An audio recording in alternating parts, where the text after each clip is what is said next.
Tabby Cat, you are worthy.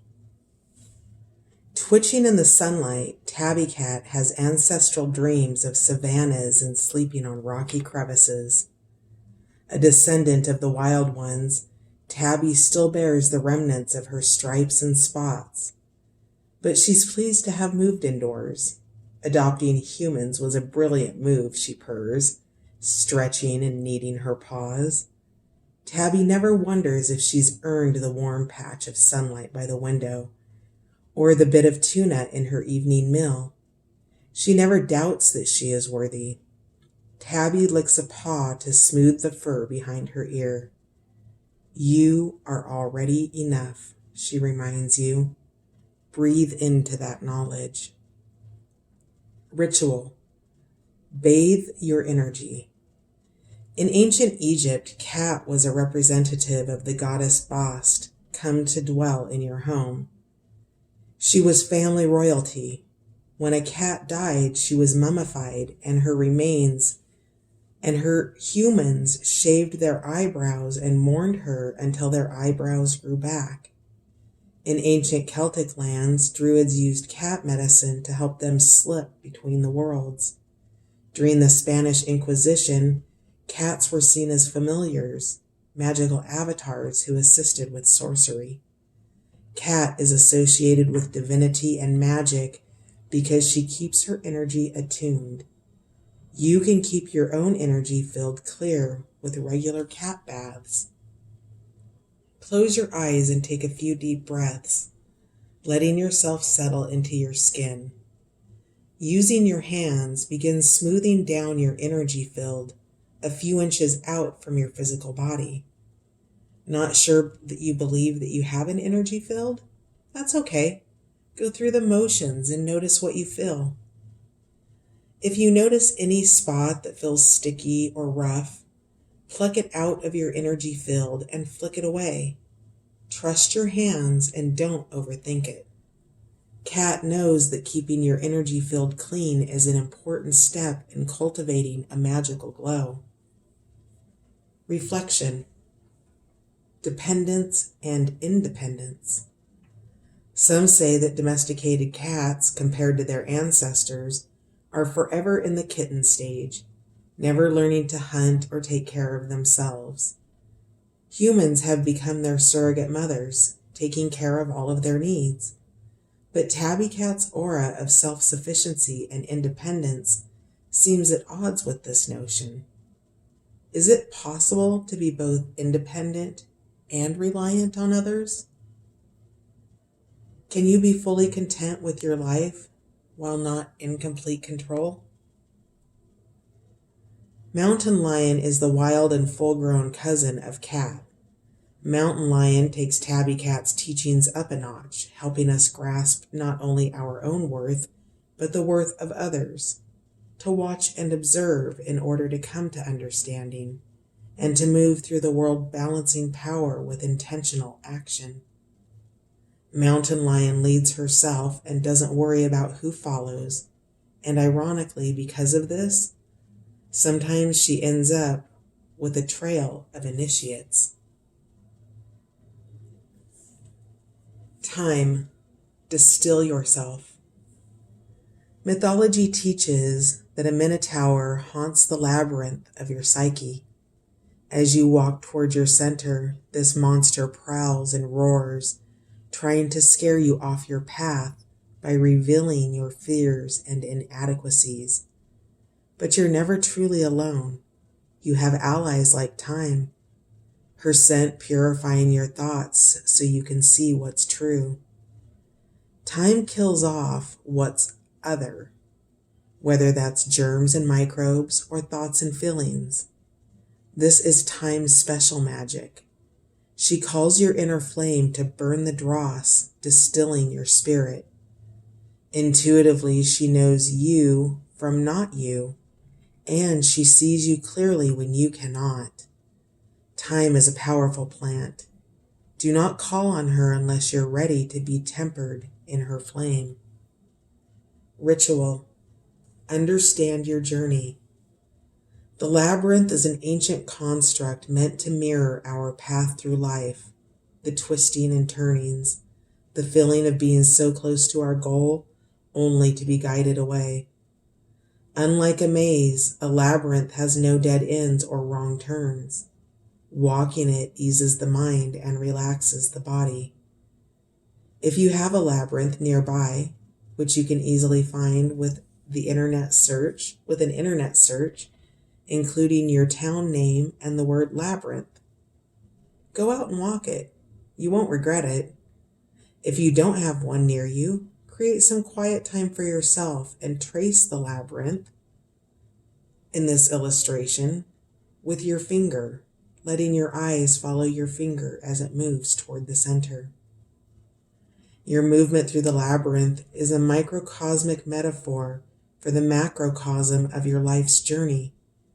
Reflect on any thoughts or feelings that come up as though they concern not just the micro moment of being in the labyrinth, but the macro movement of your life path.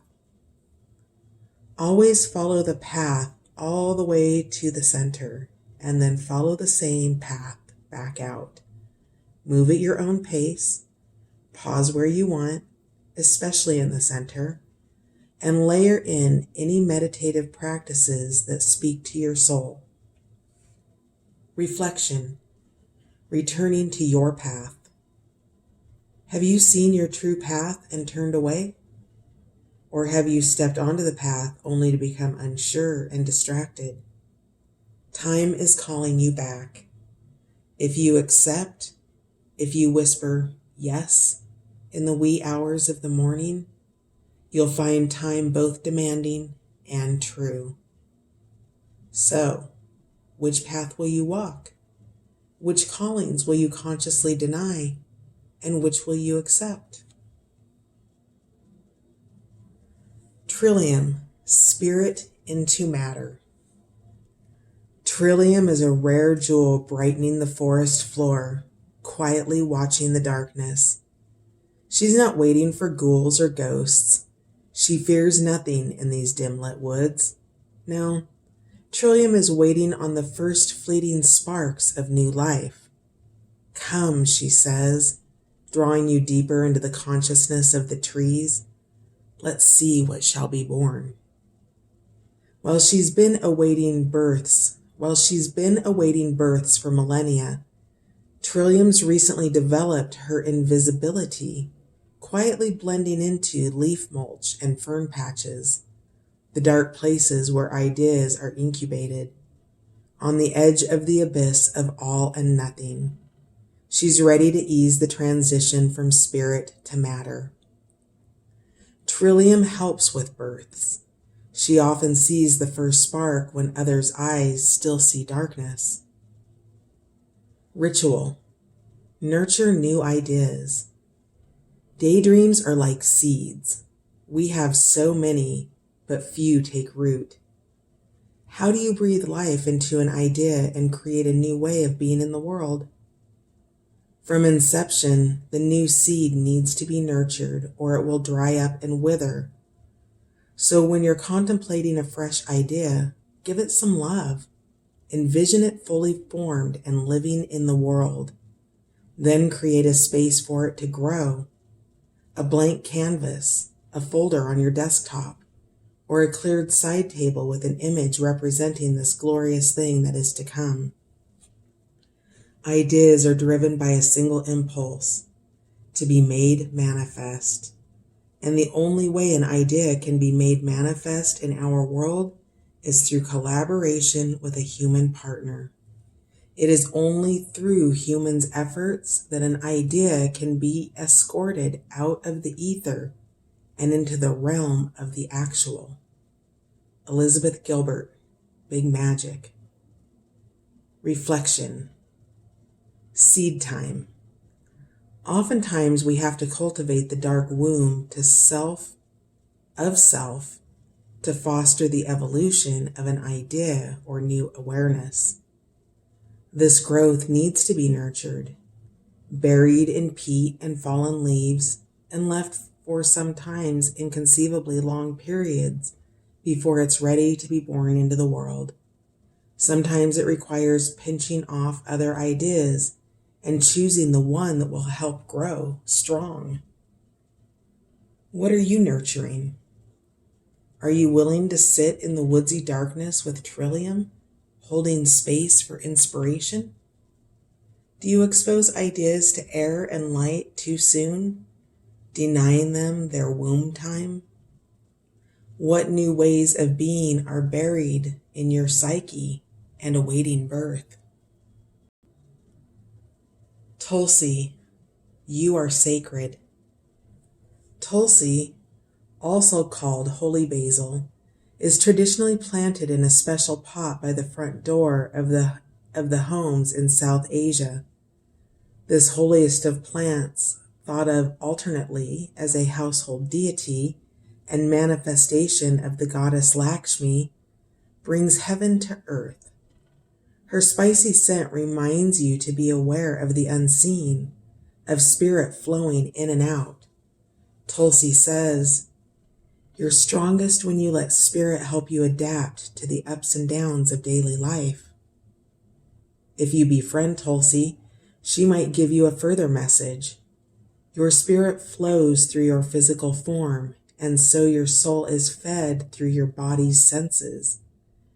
You might wear Tulsi beads around your neck to remind you that you are the home for your spirit and that you are sacred. Ritual. Come home to yourself. Tulsi asks you to come home to yourself. We often look externally for the sacred while treating our own selves, our bodies, our inner knowings, our spirits, like so much flotsam on life's current. Holy basil knows that coming home to yourself is not something you do once, but a practice to be repeated over and over. Her presence is your reminder. Come home. Plant Tulsi in a pot by your door to remind you to carry blessings into the world and, upon your return, to take time to care for and nurture yourself. No place for potted plant? No worries. Instead, place a photograph or drawing of Tulsi near the doorway. Hang Tulsi beads in such a way that they brush you, gently reminding you of her presence every time you enter and leave your house. Carry the sacred out into the world and gift it to yourself upon your return. Come home again and again. Reflection. What if you are holy? Tulsi's benediction. What if you are holy just as you are? What if you don't need to be more spiritual, more kind, more anything? What if you acknowledged yourself just the way you are, as a sacred being? How would that thought shift who you are and how you show up in the world? Our deepest fear is not that we are inadequate. Our deepest fear is that we are powerful beyond measure. It is our light, not our darkness, that most frightens us. Your playing small does not serve the world. Marianne Williamson, A Return to Love.